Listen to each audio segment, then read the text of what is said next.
We've gotten the story of Abraham Lincoln quite right.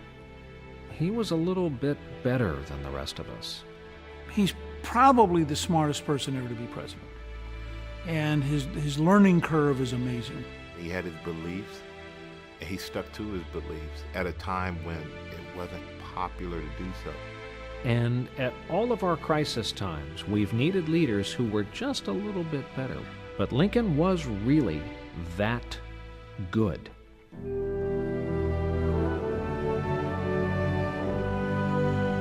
The essential thing to remember about Abraham Lincoln was that there was nothing in his background that predicted that he was going to be president of the United States. And in fact, if Lincoln had not been elected in 1860, almost no one ever would have heard of him.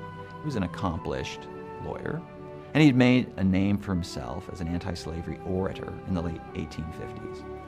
But even at his election, no one expected great things of Abraham Lincoln.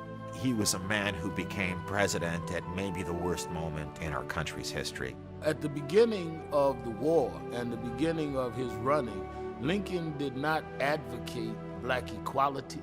Lincoln's principal objective was to save the Union, and then we'll deal with slavery. But before too long, he had to both save the Union and deal with slavery through the Emancipation Proclamation.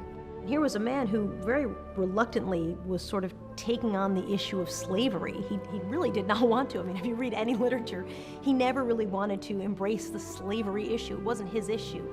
And yet he sort of, over a couple of conversations with Frederick Douglass, and really over time, came around to embracing that issue. By 1864 is the best commander on either side. He understands the entire strategy of the war on a continental basis. He understands how to use the Navy.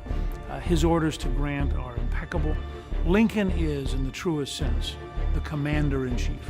By the end, Lincoln had totally grown to where he said that not only should blacks not be slaves, they should be treated as equal citizens with full enfranchisement, right to vote, right to participate.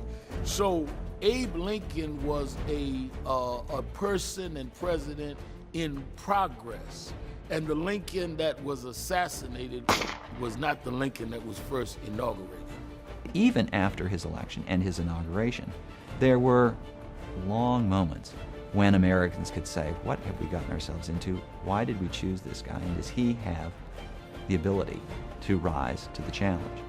The mythology of Lincoln all occurs, well, after his election, after his inauguration, and in particular, after his assassination.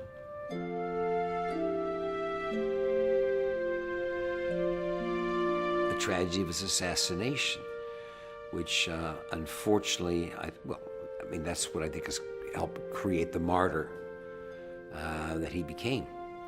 He becomes Father Abraham. He becomes, for the next 2 generations, he becomes the personification of the American belief in liberty. You won't be able to get anybody to agree on who a great president is, except Abraham Lincoln. I don't think you'd find an American who wouldn't say that he wasn't the greatest president.